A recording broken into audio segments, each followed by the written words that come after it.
Hello guys, how are you guys doing? Welcome to my channel. I am Falguni and તમને નહીં ખબર અહીંયા situation શું છે હું તમને બતાવું છું. અહીંયા એટલા બધા પાણી ભરાઈ ગયા છે. છેલ્લા 3 દિવસથી વરસાદ પણ બહુ જ આવે છે. કન્ટિન્યુ ચાલુ છે. હું તમને બતાવું અહીંયા કેટલા બધા પાણી ભરાઈ ગયા છે. લુક, પાણી જુઓ અહીંયા. હજી તો સવારે અમે મોર્નિંગના ઉઠ્યા ને જુઓ તો નીચે બધા પાણી ભરાઈ ગયા છે. કેટલા બધા પાણી ભરાઈ ગયા છે. પેલા અંકલ છે, ભાઈ ખબર નહીં કેવી રીતના બિચારા જાય છે. ક્યાં સુધી ભરાઈ ગયા છે તો આઈ ડોન્ટ નો, બટ ખબર નહીં હવે ઉતરશે ક્યારે, નહીં ઉતરે. આઈ ડોન્ટ નો ક્યારે ઉતરશે. આજે જવાનું હતું અમારે હોસ્પિટલ, બિકોઝ મારા નણંદનું બાબો છે ને સારું થાય કે એની થોડી તબિયત ખરાબ છે તો દવાખાને લઈ જવાનો હતો એને.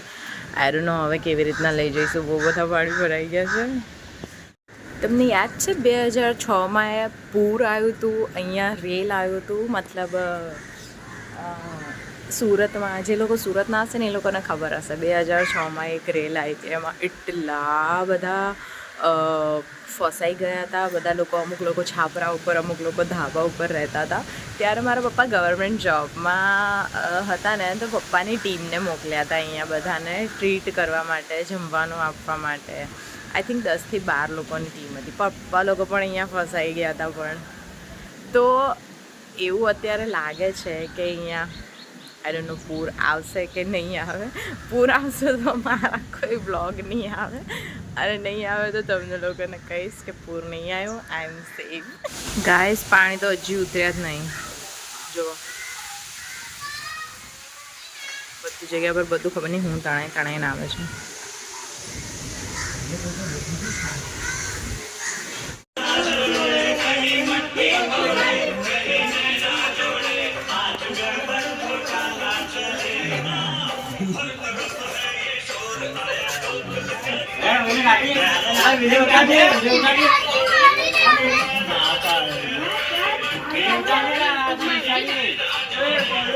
આવવાની જ છે.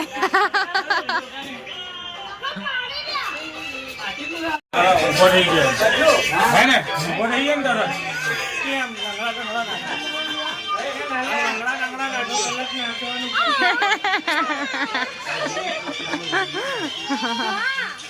ગાઈઝ, આજના વ્લોગમાં આટલું જ હતું. બિકોઝ જે માટલી ફોડવાની આઠમની ઉજવણી હતી ને, એમાં હું થોડીક આગી પાછી હતી. મારાથી વિડીયો ઉતર્યો નહીં, તો અડધું પડધું જેટલું હતું જેટલું ઉતાર્યું હતું ઉપરથી તમને બતાવી દીધું. મોહલ્લાના લોકો બાય ધ વે એન્જોય બહુ મસ્ત કરે છે. લાઈક માટલી ફોડવાની એક જેવી રીતનું એમનાથી થાય, નાનું મોટું જેવી રીતના બી હોય છે એવી રીતના એન્જોય બહુ મસ્ત.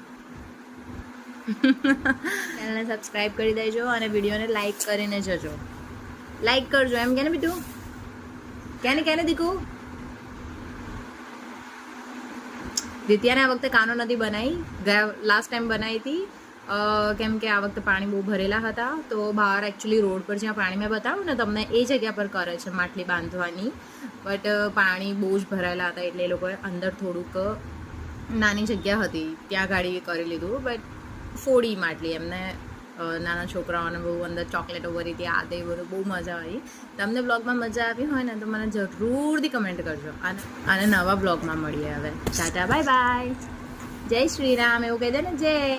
તો મળીએ નવા બ્લોગમાં. ત્યાં સુધી તમે તમારું ધ્યાન રાખજો. Tata bye bye, C you.